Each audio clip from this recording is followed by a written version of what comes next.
Welcome to the Deep Dive. Today, we're really plunging into the world of tour guiding. It's changing fast. It really is. We've got this, fascinating collection of insights, predictions, and for you, someone who wants to quickly get what's important, what's shifting in this industry, our mission is basically to unpack what the future looks like for the people showing us around. Exactly. And we're drawing heavily on this big analysis, 71 predictions for the future of the tour guide profession. It looks at, the history, what's happening now, and what might be coming. Right. Plus, we've got other perspectives, too, like tourism in Cambodia and thinking about, the big things like pandemics, climate change. Yeah, the unavoidable stuff. Yeah. So we're trying to pull out the key takeaways, give you a really solid picture. Okay, great. So maybe let's start by looking back a bit, get our bearings. I mean, guided travel isn't exactly new, right? Oh, not at all. Think ancient Greeks, Romans. Yeah. Heading off to see the wonders in Egypt. They had guides. Wow, okay, that far back. Yeah. And then, the Renaissance in Europe, you start seeing more organized travel, maybe early versions of travel agents popping up, kind of laying the groundwork. And I guess things like railroads must have really changed the game. More people moving further. Oh, massively. Yeah. Suddenly, travel was more accessible. So naturally, more demand for guides, for people who knew the places. Makes sense. But it was really after World War II that things got, let's say, more formalized. You started seeing qualified city guides, especially in big European cities, Paris, Frankfurt, London. Right. And there was this push for regulations trying to ensure some kind of standard, get rid of the unlicensed folks, building trust, essentially. So it wasn't just follow me, it was about being a professional, having credibility. Precisely. And that drive for professionalism, it eventually led to something bigger, right? A global network. Yeah, that's a really key moment. The World Federation of Tourist Guide Associations, the WFTGA, founded in Rome, 1985. WFTGA, okay. Yeah, and that set up a code of conduct, created this global community for guides. Sharing ideas, tackling common problems really helped lift the whole profession, Fascinating to see that progression. So bringing us to today, the landscape now feels like it's shifting pretty dramatically. Yeah. What are the big things you're seeing? Well, one huge thing is just who the customer is. It's much more diverse. How so? Guides need to connect with everyone from, say, teenagers to older travelers. Very different needs, different interests. Right. Different attention spans, maybe? Exactly. So that means guides need, better skills in things like managing group dynamics, maybe even conflict resolution sometimes, and definitely active listening, really hearing what people want. Okay, that makes total sense. And I imagine the economics are tough, too. The travel industry always seems to operate on thin margins. Yeah, that's definitely a factor. Those tight margins put pressure on what guides can earn, so they've got to be, creative, find ways to show their value, stay relevant. So how do they do that? Become more like entrepreneurs? Maybe, yeah. Offering really specialized tours, perhaps. Or using social media to connect directly with travelers, cutting out the middleman sometimes, adapting to those pressures. And then there's the big one. Technology. Feels like it touches everything.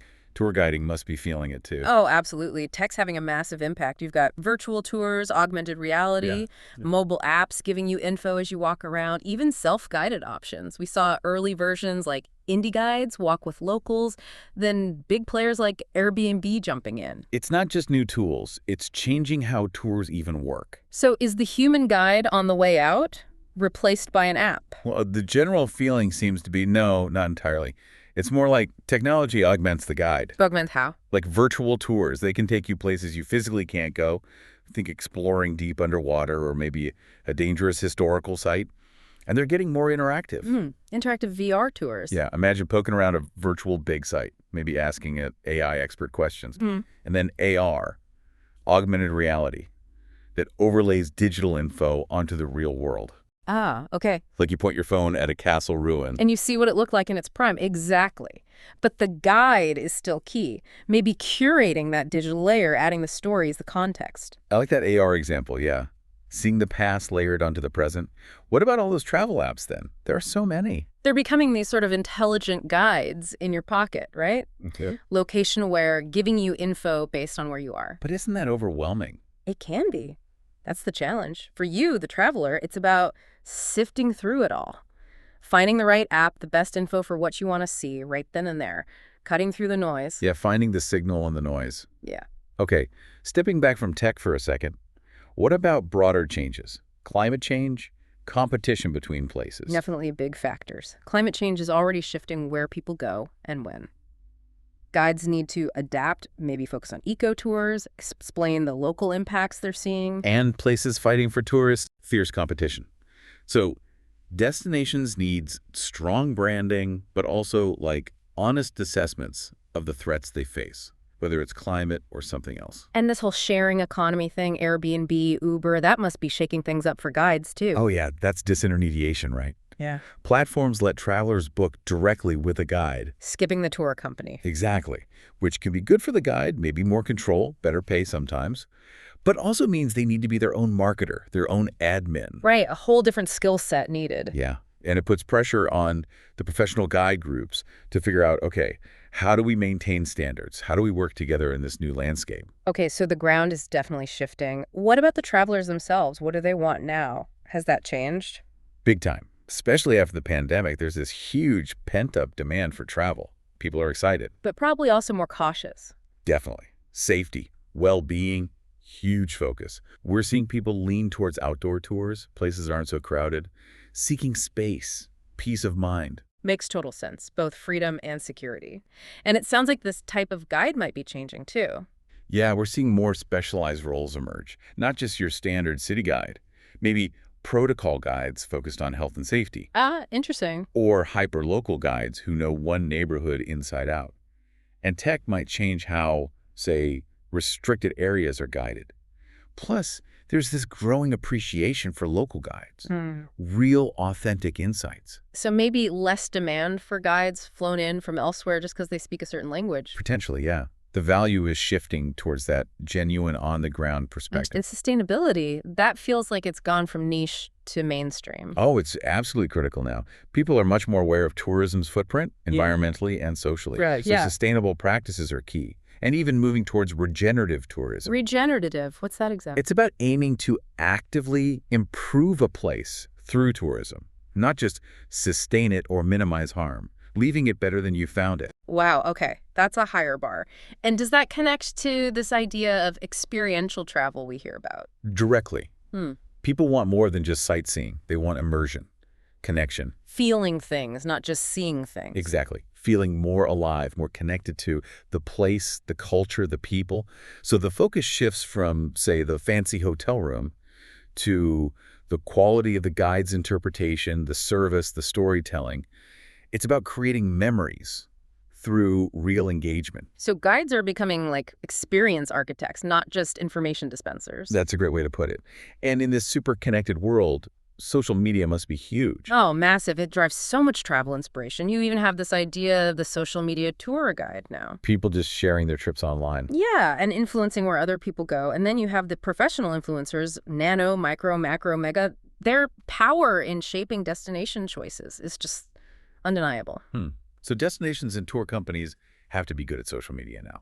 It's not optional anymore. You need real engagement, authenticity, maybe some humor, and being proactive in how you communicate, building that trust online. It's a whole new ballgame for communication. Okay, with all these changes, what about the challenges that don't go away? The fundamentals for guides. Well, some core things remain crucial. Deep knowledge of their region, obviously, understanding the tourism industry itself, and really importantly, a commitment to just keep learning, lifelong learning. Those sound like the bedrock. But surely the economic ups and downs, the online competition, that adds pressure. Absolutely.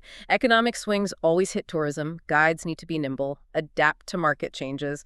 And yeah, that online world means constant competition for attention, for bookings. Plus, those health and safety concerns aren't going away. People need to feel safe, and guides need to show that they're taking it seriously. It really underscores how complex the job is becoming. So, looking ahead, what skills are experts saying guides will need most? Well, the knowledge base is still key. IT skills are becoming essential, not optional. Language skills, obviously, where needed. Good communication, organization. Those basics are still vital. And the people skills we talked about. Crucial. But it goes deeper. Experts talk about guides needing to be almost like scholars of local culture, Really digging in, continuous learning. Ah, scholars. Yeah, and cultural competence is huge. Understanding different backgrounds, communication styles, verbal, nonverbal, different views on time, religion. It's about being sensitive, respectful. That cultural piece feels so vital for making people feel comfortable and understood. And the tech skills are non-negotiable now. Pretty much. Knowing your way around navigation tools, communication platforms, maybe even interpreting software for virtual tours. Especially post-pandemic, we might even see weirdly specific roles, like nonverbal directors using gestures and visuals. Oh, interesting. And that trend towards specialized tours, Yeah. niche interests, that relies on really deep, exclusive local knowledge, that seems set to grow. So the definition of guide is really broadening out. What about involving local communities more? Yeah, community-based tourism, or CBT, that's gaining momentum. It's seen as a way, maybe especially after the pandemic, to make tourism work better for locals. How does that work? It means the community is actively involved in creating the tours, managing them, making decisions. They get a direct benefit, a real stake in it. That sounds much more equitable, maybe more sustainable too. Yeah. Okay, we have to talk about the big global events. They reshape everything. For sure. COVID-19, obviously, devastating for tourism. Huge job losses. Guides had to pivot fast online content, new ways of offering services. And the whole AI thing, can it replace guides? The consensus seems to be no. AI can provide info, sure, but that human connection, the empathy, the nuanced understanding, that's different. People still want that. I tend to agree. And the other big one, climate change. Yeah, a massive threat to so many destinations. The whole industry, guides included, really needs to embrace sustainable practices. It's not just nice to have anymore. And it's not just up to guides, right? Yeah. Governments, companies. Absolutely. Governments need regulations to protect sites, ensure quality. The private sector needs to invest in sustainable options, training, and it varies by region too, you know. How so? Well, in North America, maybe parts of the Caribbean, big tour operators often set the standards. In South and Central America, local regulations might be stronger. And culture plays a role, too, in how respected the profession is.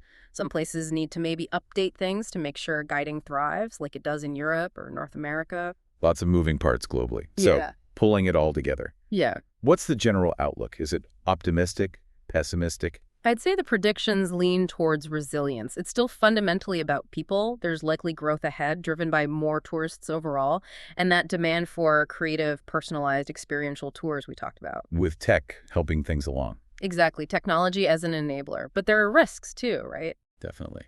Potential headwinds. Cybersecurity is a worry. Economic downturns hitting travel budgets. And just the growing tangle of regulations and legal stuff. Companies and guides need to be ready for that. And it sounds like we still need to learn more about the profession itself. Yeah, there's a call for more research, like what actually makes someone want to be a guide? What are the real long-term impacts of tech? How does that guide-tourist relationship really work and evolve? Lots of questions still to explore. Definitely. It's a field that keeps changing, and understanding it better helps everyone, guides, travelers, and the places they visit. So, as you can probably tell, the tour guide's role is anything but static. It's incredibly dynamic, constantly being reshaped by tech, by global events, and by what travelers like you are looking for. Yeah, from those ancient storytellers right up to the, tech-savvy guides of tomorrow, the core idea is still there. Connecting people with places, with knowledge, in a way that actually means something. So what stands out to you? What do you think is the biggest change coming? And what kind of travel experiences are you imagining for the future? This deep dive, it's really just kicking off the thought process. Yeah, definitely food for thought. We hope you'll think about these trends, maybe dig a little deeper yourself. The world of travel and the guides who help us navigate it, it's always evolving, always more to discover.